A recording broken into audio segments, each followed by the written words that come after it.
Okay, so this is Ward Arc 4 Shade. And so the way I have this one set up is by talking about essentially the things that the group are doing as a whole, which is kind of getting to like the plot progression, and then going over some of the characters, specifically Ashley, Kenzie, and then my boy Rain O'Fire Frazier, which I'm not gonna lie, I kind of really like his full name.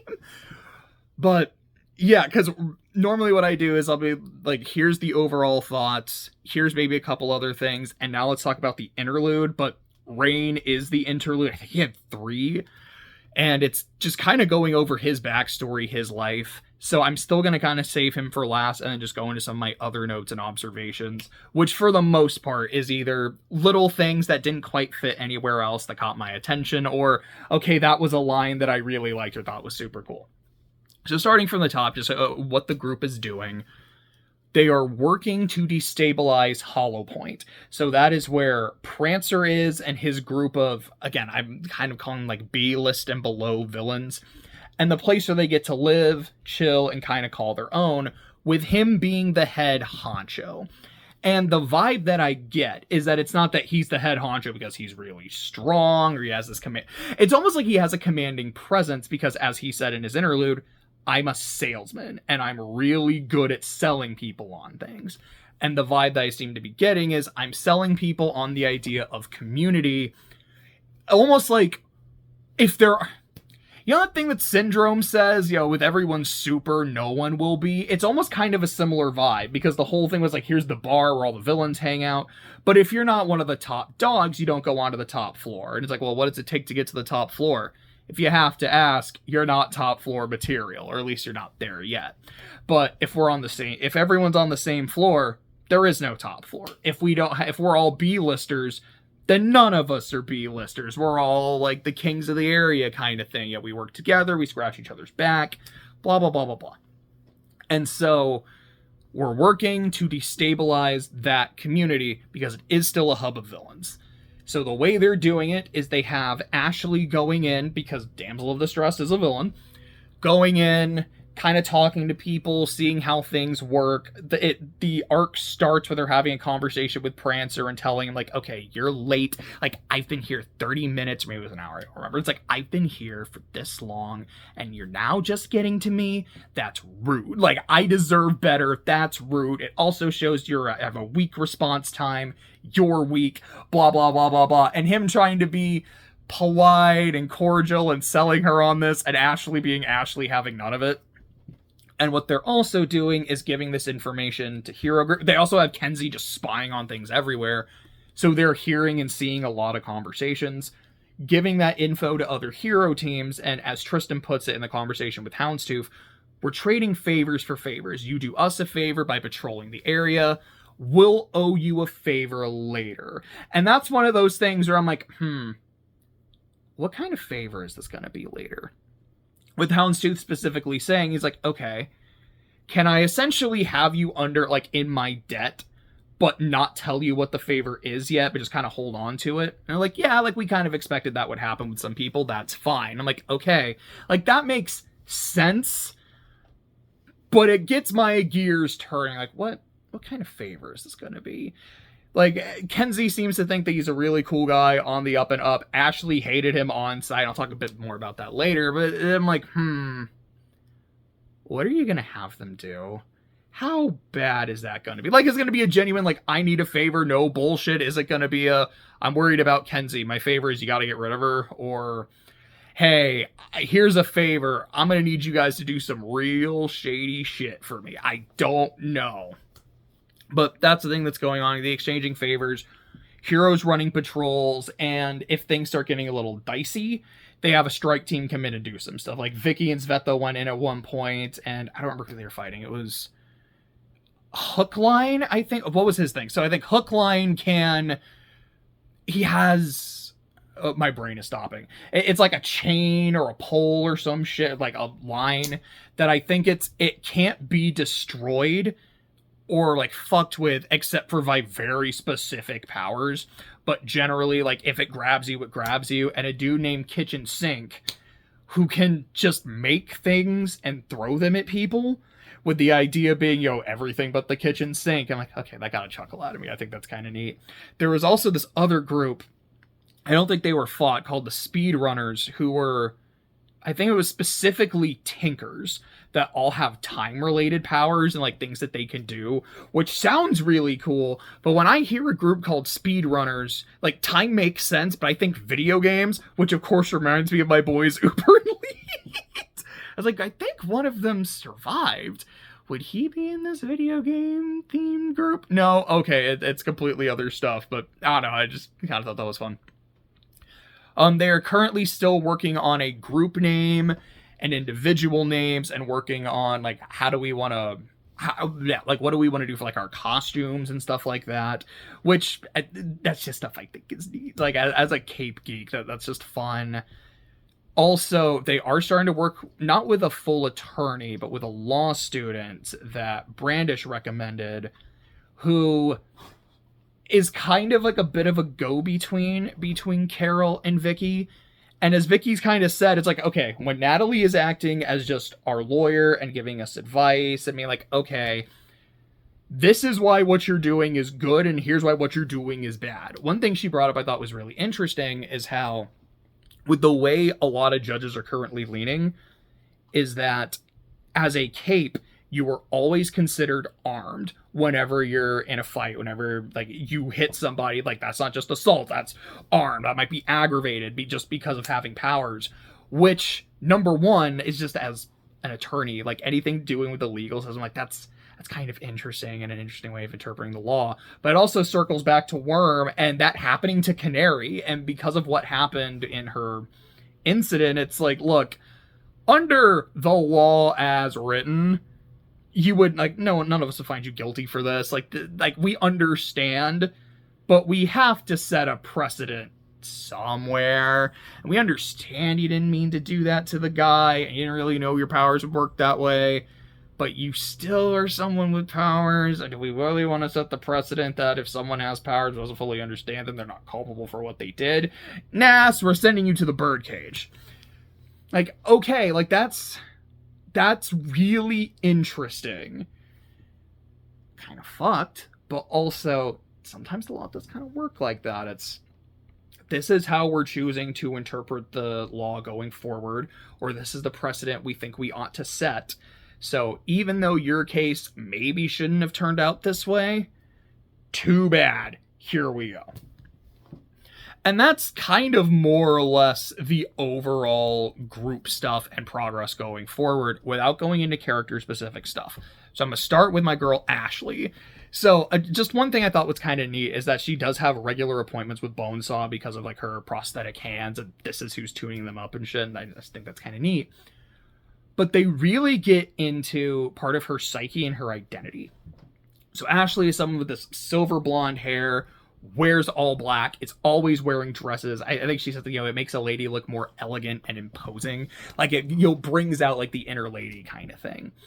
And she talks about how her identity, like, this specific look for Damsel of Distress, is something she won't compromise on, because Vicky's like, look, your power is constantly destroying your dresses, which A, means you're gonna have to spend money on more dresses, and you maybe not be able to afford that. But also, like, this is a villain's look. Maybe we should try something different. We're trying to market you as a hero for a bit. And you're like, nope, I'm not doing that. I'm not gonna cut my hair. I'm not gonna change the way I look, because this is my look.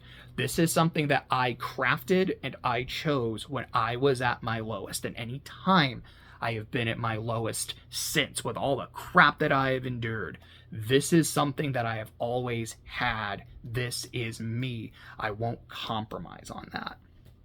And a big thing I'm understanding about Ashley is she's incredibly proud. And it also is, she just hates being weak. It's why during the capture the flag, she takes it so hard when her team loses. And she immediately is like, well, it's because it's rigged. Like, blah, blah, blah. I don't like losing. I don't like being weak. When Vicky is talking about the Boston games, she kind of even notes, she's like, okay, I need to say things to, like, to be honest, but to kind of appease her.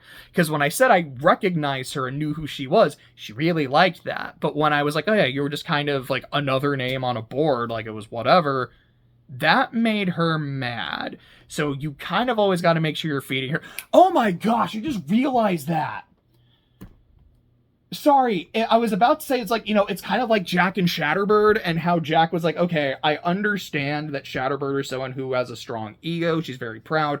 So I make sure to give her compliments, like just enough so that she feels wanted and useful, but not so much that she doesn't still need my attention and my approval. And that's why I let her do her song at the start, so she has her moment in the spotlight. And I just kind of thought, is Vicky just having to play the role of Jack Slash, but not in a villain way, but in a, okay, so I am in this group with a lot of really precarious people, and I need to make sure I know everyone and know how they work and know what buttons to push and what buttons explicitly not to push to keep the unit together. We are like an anti-Slaughterhouse 9, like that. I have not thought of it that way, but that's really interesting. That's super cool. I have no idea if that's something she will get called out on later, because Damsel knew Jack. She might even say at one point, like, you remind me a lot of him in that regard. And that'd be kind of cool. And I guess Sveta kind of does that too, because Sveta even says, like, I know more about, like, I know a little bit about everyone, and I probably know the most about everyone of any of us here. And I remember reading that and kind of thinking to myself, she's kind of the team mom. And then immediately Vicky's like, you're kind of our team mom. And I thought that was kind of neat. But back to Ashley. So she is someone who's very proud. She's someone who really hates to lose. She hates to be seen as weak. And so that's why she doesn't want to sign the autograph. It's like, I can't move my hand. Like, just like holding a pen hurts. Having to write with it hurts. And I refuse to do that, because I don't want to be seen as weak for, like, I can't do this. It's like, just tell her then, that's fine. No, because now someone knows about something I can't do. Someone knows that I am weak. You're saying that, oh, me refusing to give her an autograph, that's information that'll be spread. Yeah, me not being able to use my hands is information that'll be spread. Like, I have an image to uphold, whether I'm being a hero or not, and that shit's not gonna work. But I can't appear weak. Sorry, I was like, what are some of the other notes I wanted to say about Ashley? I was like, yeah, she hates the internet. Which, number one, just the fact that she hates the internet so much is funny. I don't remember if it was in this arc or a previous one. She's like, I want to go to another world, conquer it, be the queen of that world, and make sure there's no internet. It's so funny. But I also get it from that perspective of, you know, I have a well-crafted image. I am someone who is strong. I am someone who is imposing. You don't get that from behind a screen, because you kind of see it in Glowworm, like when she's talking to people there, she just comes across as super edgy. And I mean, you know, yeah, she's kind of like that anyways, but at least she has like some aura and some presence, and you know that there's cool shit she can do. Behind a screen, that doesn't come across. And I think there's a bit in Glowworm where, I don't remember if she was talking to Kenzie or Vicky, but someone tells her, like, the way you act behind a keyboard compared to like how Capricorn is, he comes across as way more competent and imposing than you do. And I think she had said, I hate living in a world, or I hate any kind of like interaction where he's more he's more intimidating than me. I think that was absolute gold. But another thing of her identity, so I'm realizing what I'm about to say, and it's funny in my head, and it's going to be even funnier out loud. So about a decade ago, you know, give or take a couple of years, like when I was in law school, me and some friends went up to Lily's, which is a breakfast burrito place, and they are so good.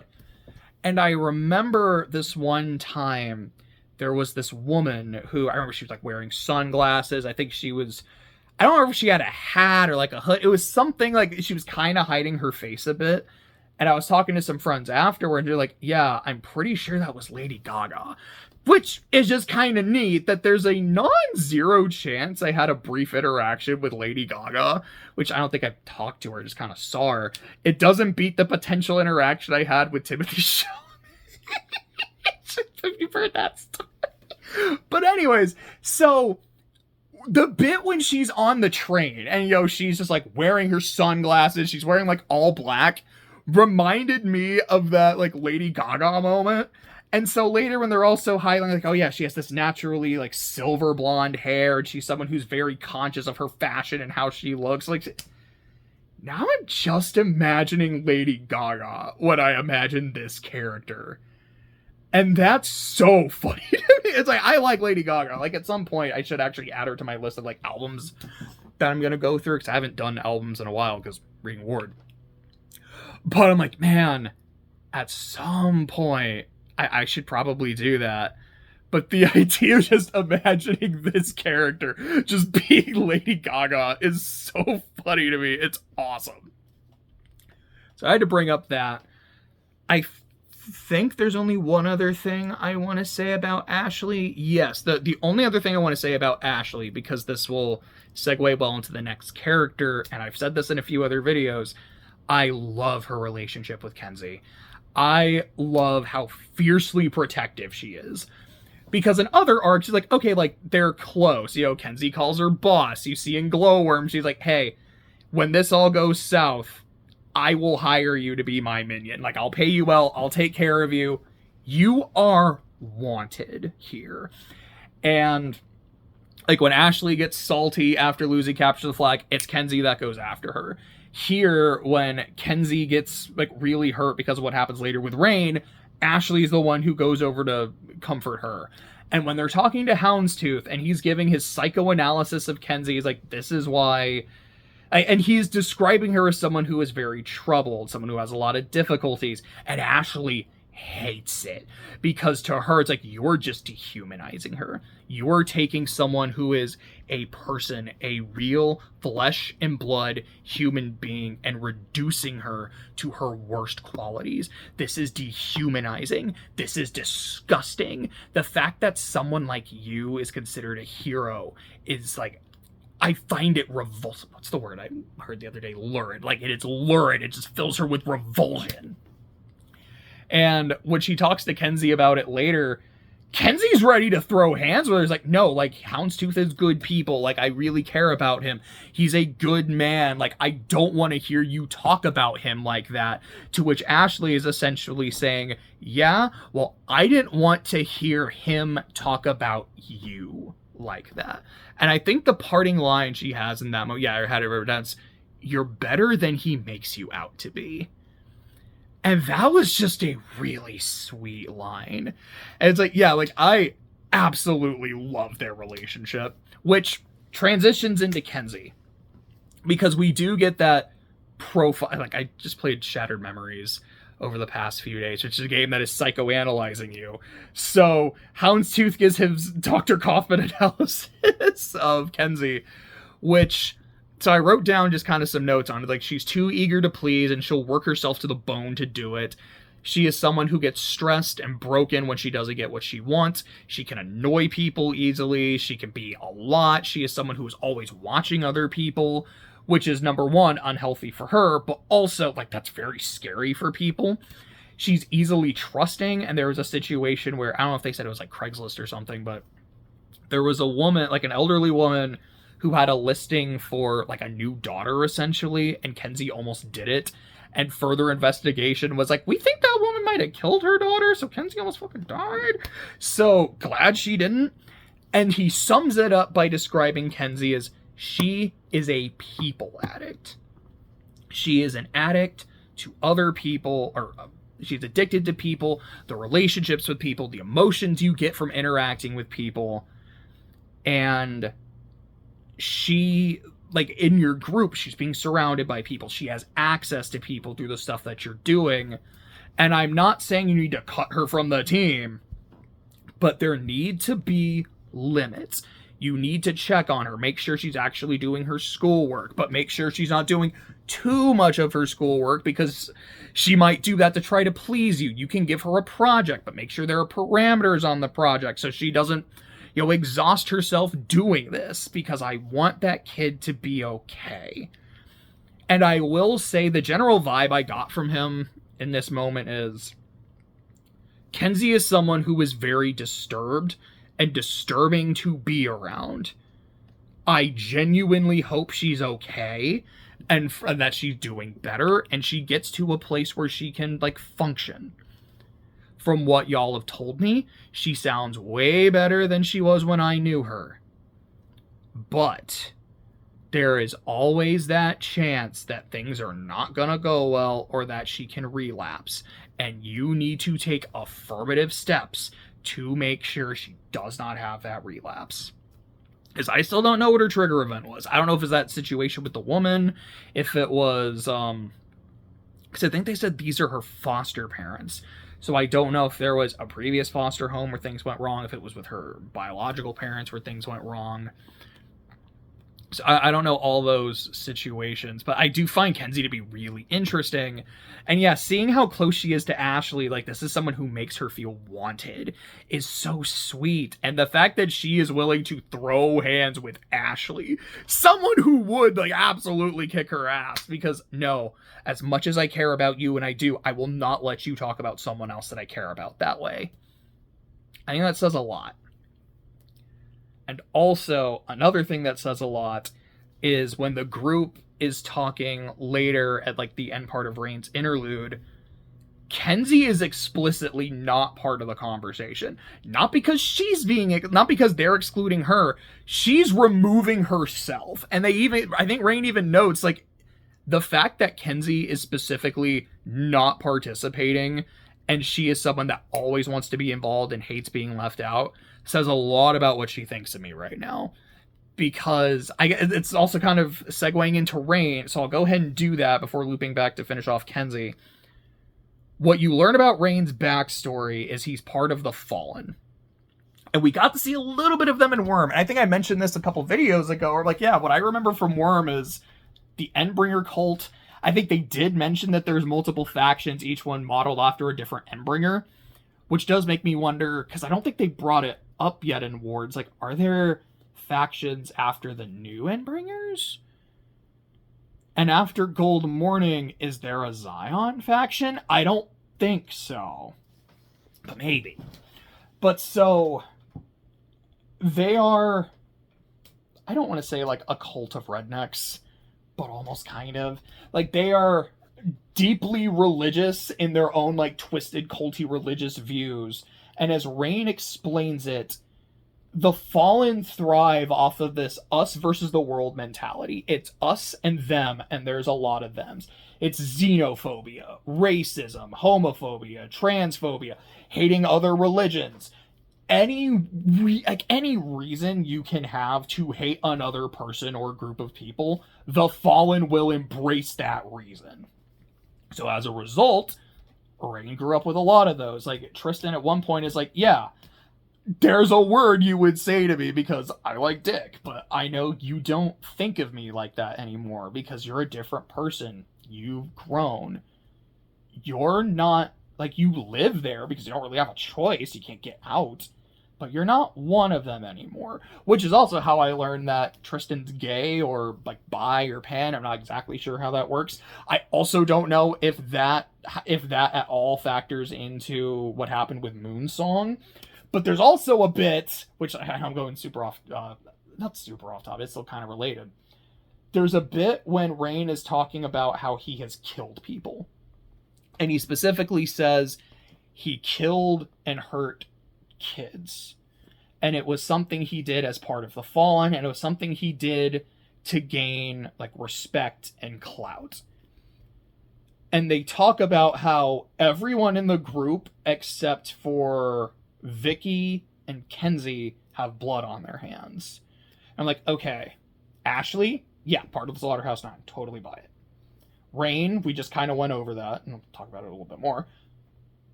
Sveta, Yeah, that's kind of her whole thing. And Dr. I almost called her Dr. Cauldron, but like Dr. Mother, yeah, she learned that the hard way. It's like, sorry, but you're the, like, I have to do it, and you're the least valuable person here, so like Sveta hugs, Kenzie dies. Like, it was so funny. But they, like, Chris mentions having blood on his hands, like, okay, that's one of the kids, but like with the way his power works and his transformations, like I can kind of see that and buy it. Tristan also has blood on his hands. I don't know if it's Tristan and Byron, or if it's just Tristan. I'm like, what did you do? Because he's also mentioned before, he's like, look, like I have a lot of problems with Moonsong, like she's a piece of shit. She's not entirely wrong about me, and like how I hate to lose. I used to be a terrible teammate. Like, did Tristan like pull a Uriah and get a teammate killed because they were more popular than him, and now Tristan's the one that like got to be in the spotlight? Or was it Tristan killed a villain? Or did Tristan like actively kill a teammate because of something?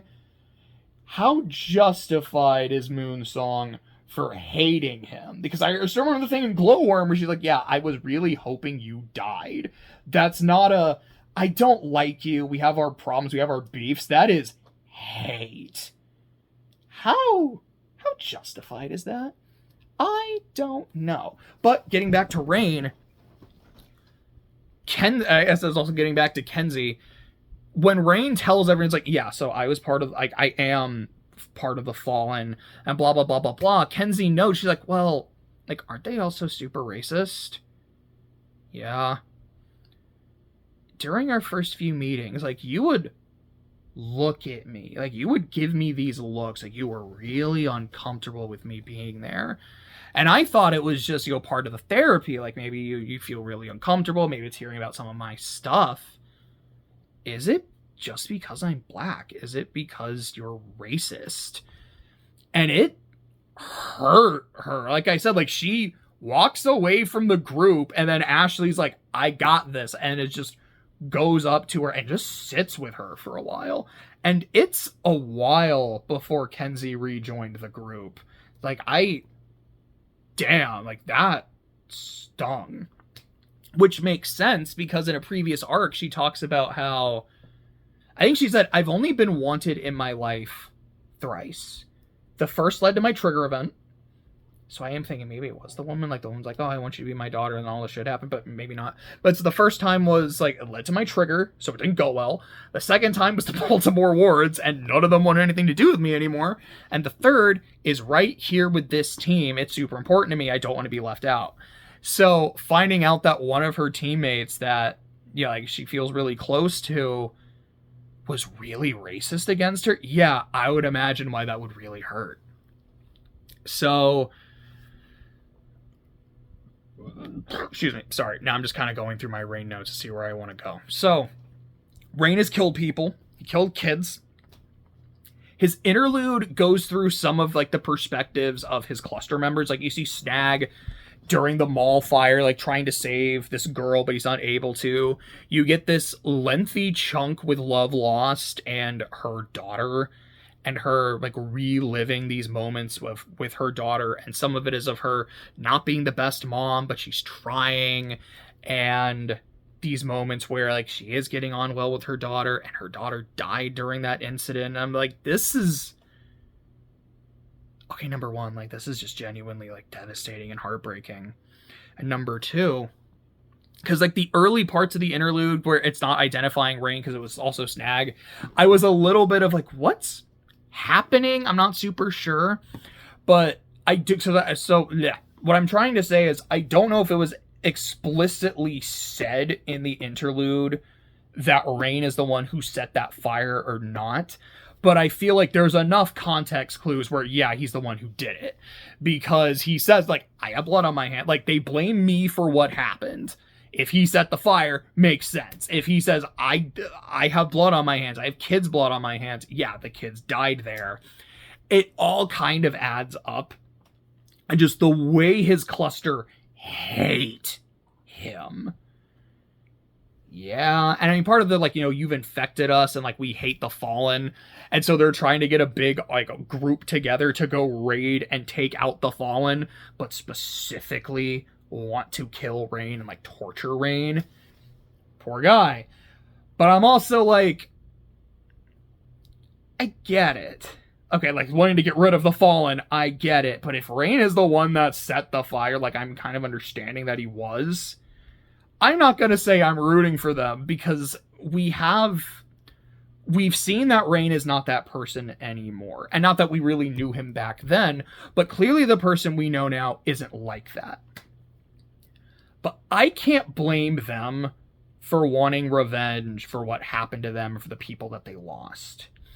And there's one of them who, like, during the dreams just keeps telling him, kill yourself, you should kill yourself. It's like, that's not going to work, right? Well, no, I don't know that. Because if I keep saying it, maybe you'll start to believe it. Maybe you'll agree with me. And then on one of those days where you just don't have the strength to fight it anymore, and you feel low and you feel broken, this is what you'll remember, and then you'll do it, and you'll make the world such a better place.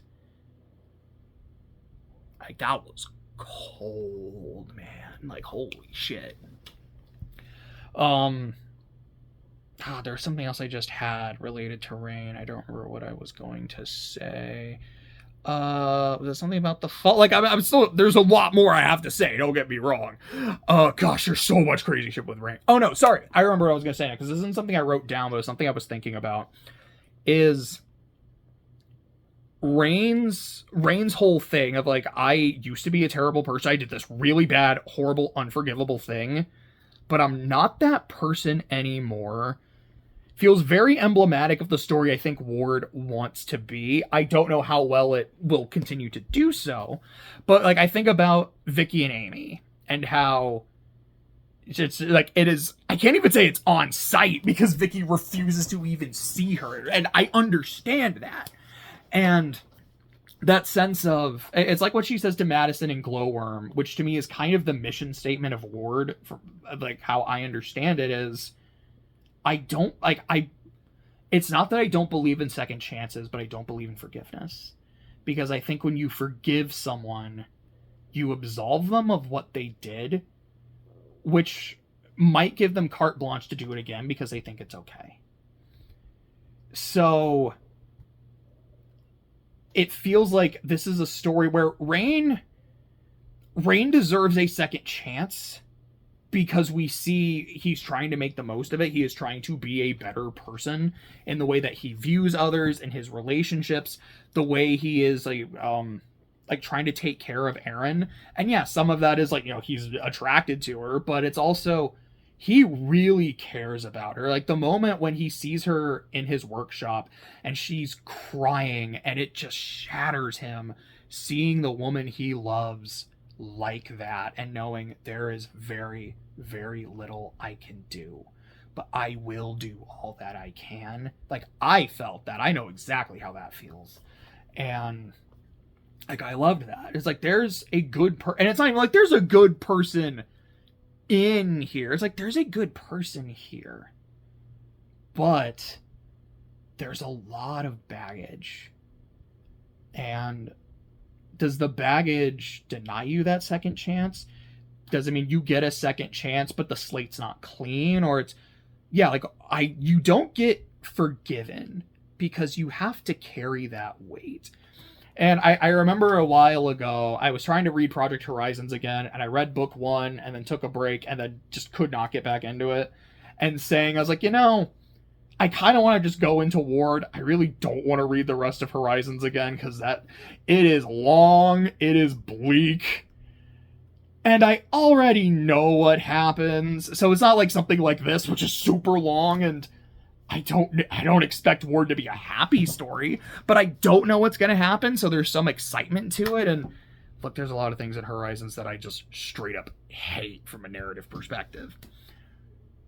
But it's also a story that deals a lot with that, of second chances and third chances, fourth, etc., etc. But having multiple chances, of perseverance, of forgiveness and like at what point do you forgive someone? Is there a point where someone deserves to be forgiven, or are there times where you just can never actually get to that point?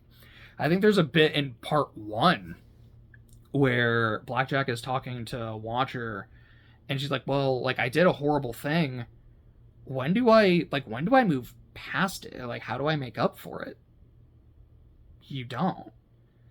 You spend the rest of your life doing everything you can to not be the person who made that mistake, and you do everything you can to keep others from making that mistake, and to just keep trying to make the world a better place to make up for the evil that you put in the world. And by the time you reach the end of your life, maybe you did enough. Maybe you didn't. You'll kind of never know.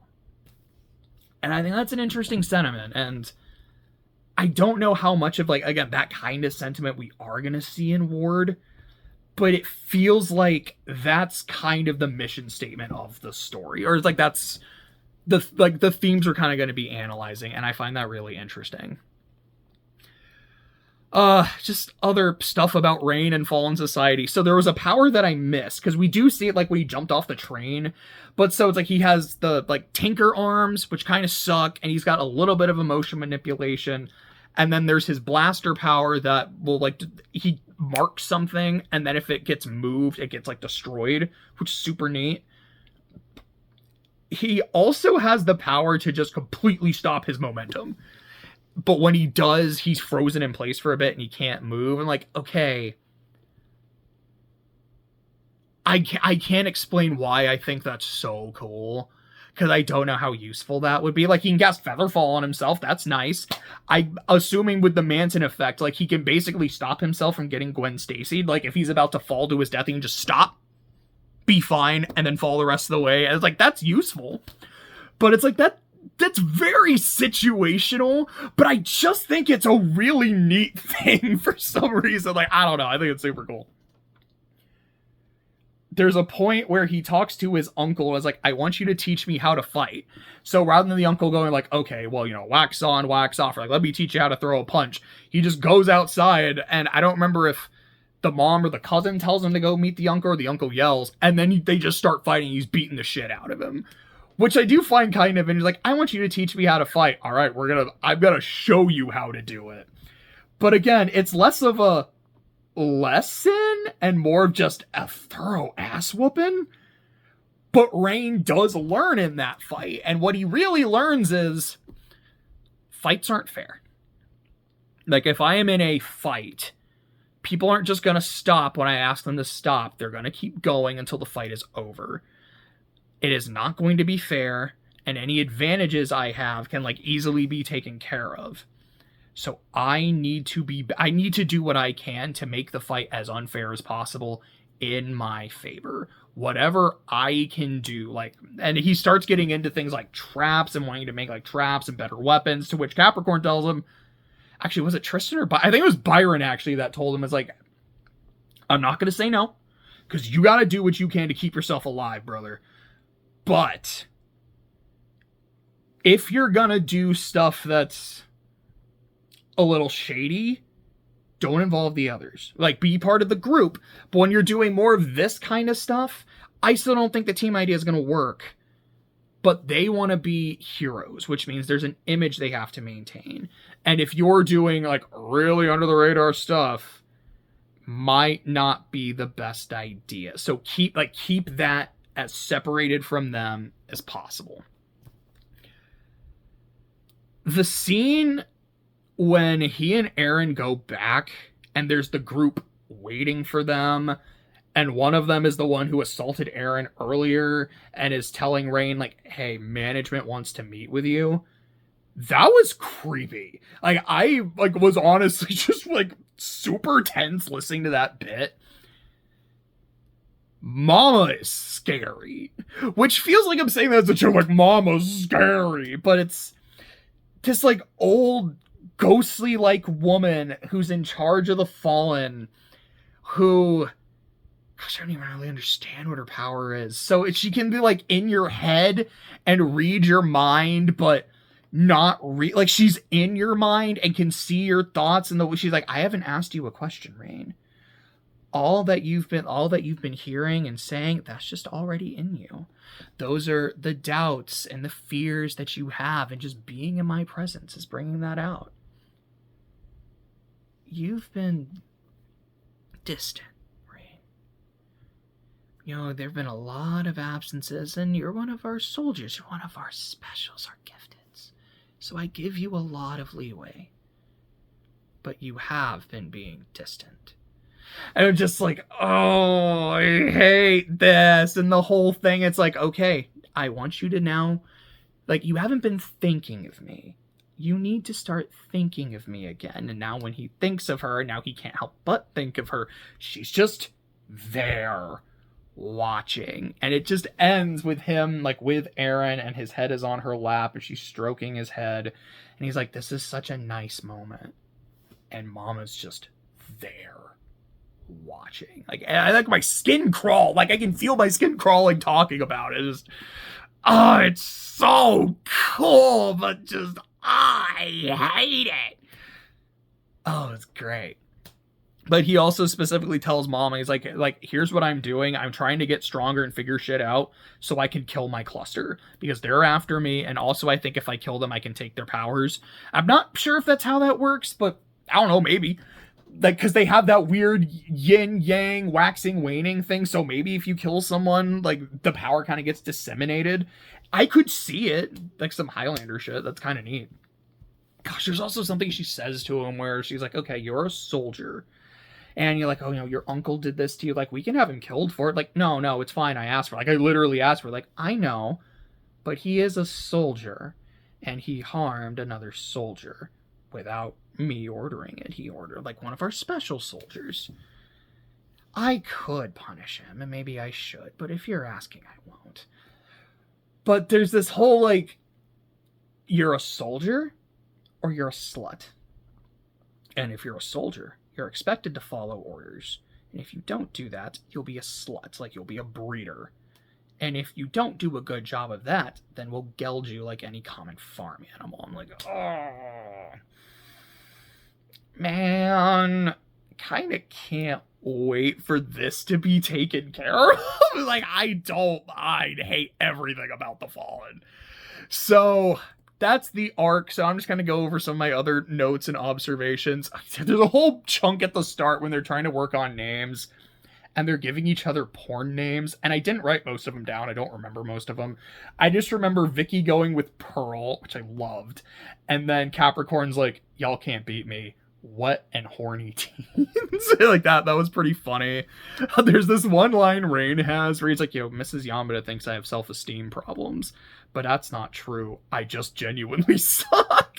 Which, I don't know, I just kind of thought that was interesting too. It's like, so is that a self-fulfilling prophecy? Or is it like, no, it's like, it's not that I have low self-esteem. I just don't have a lot of good qualities. Like, my powers suck.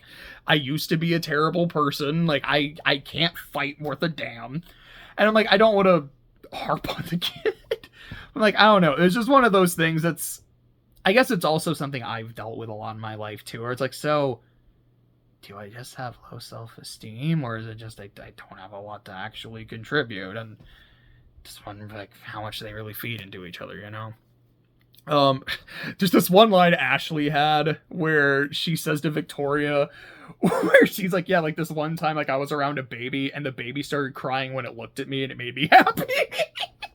Which I love. It's like, yeah, like I think she specifically says, I'm amused. Which reminds me, because I think I wrote it down as well, one of the best interactions I have seen in this series is Vicky and Ashley are talking. I think this is when Capricorn was there and like take the group selfie, which was adorable. As like they're all like trying to hide their faces a bit to not reveal their identities. Just gold.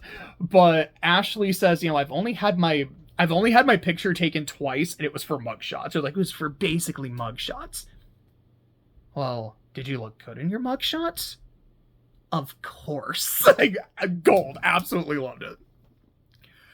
There's this interaction when Vicky goes to Hollow Point, and she's not actively fighting anyone, but they know who she is. They know why she's here. And my boy Moose goes up to her. He's like, hi there, Glory Girl. Like, I'm not going by Glory Girl anymore, but like, I'm a hero. How you doing? He's like, all right, I'm Moose.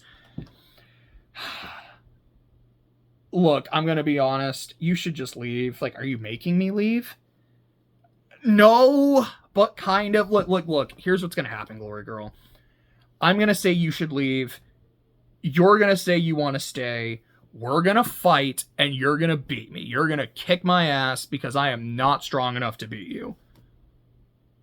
Okay. Interesting pitch telling me that you're gonna lose. Like, yeah, I'm just gonna be honest. I'm gonna lose, and I'm gonna look like an idiot, and I'm gonna feel really bad and sad. That all my friends are gonna show up, and you could probably get a good few licks in. You're very strong, but you're gonna be vastly outnumbered, and they're gonna be very angry. So can you just save me the trouble and the embarrassment of losing? Could you just leave? Please. And then she does. It's just a really fun scene. Yeah, the mugshot thing I thought was really funny. And it's like right before Vicky takes the selfie, she's like, hey, can I ask you a favor? And Tristan's just kind of down for whatever. And then Ashley's like, you know, I'm literally here with the two most irritating people I know. So whatever you ask me for, I think I just deserve. It definitely made me laugh. The Sveta team mom I mentioned, the legal system, speedrunner, Tristan Blood, a lot of this I've already mentioned. Okay, so at one point they mentioned, Earth Bet is Worm story. Earth Gimmel, I think, is where a lot of this is happening. There's also an Earth C, and Sveta describes it as a cult. She also says she thinks that's where, like, the remnants of Cauldron are, or Cauldron are still doing stuff there. And that sounds cool. Like, okay, looking forward to seeing more of that. Like, I think Numberman and Contessa. Sorry, I was like forgetting her name for a second. I think they're still like active and stuff. I don't know where Teacher is. Like, maybe he's in Earthsea. Maybe he's doing stuff on Sturf. Maybe he's doing stuff on Gimmel. I don't know if there's people who are still on Bet. What was the Travelers? Because I don't think they were Gimmel. I think they're supposed to be like Earth Alpha. And I know a lot of them, like Taylor brought them in for Gold Morning. And I think all of them lived except Trickster. I'm obviously not a kid now. But aside from that, I think like Sundancer and Ballistic and them are chilling. I don't know where they're at. I don't think Taylor cared enough or was like sentient enough to put them back where they came. Put the thing back where it came from, or so help me. I don't think she was like conscient enough to do that. But she was also conscient enough to make sure that like Vicky and Amy were together so Amy could fix her. So maybe, but even still, with all the portals going on, I don't know if the Travelers just went back home, if they're just chilling on bed, if they're at Gimmel. Like, I have no idea if they show up in Ward. Also, I remember the Seamerg was like making an Eidolon clone at the end of Worm. I don't know where she is. But, so there's that. There's this one conversation that Vicky has with Yamada. I think it is like the end of the arc, like right before the interlude, the last interlude with Rain, where she's like, okay, so my understanding, correct me if I'm wrong, you asked me to do this to be the coach of the team to observe things, but I wasn't your first pick. You asked Weld first, and Weld made it clear that he can, but he's busy, but you wanted me to go ahead and do it. My understanding is part of it was, this is a pretty, like, I need someone, like, it's a little bit of this is a time-sensitive issue. If we can do this now, that'd be great. But I think you also wanted me just because of the very specific things I have endured. And, Weld also knows Sveta, so, both of us have an in, and it's the same in.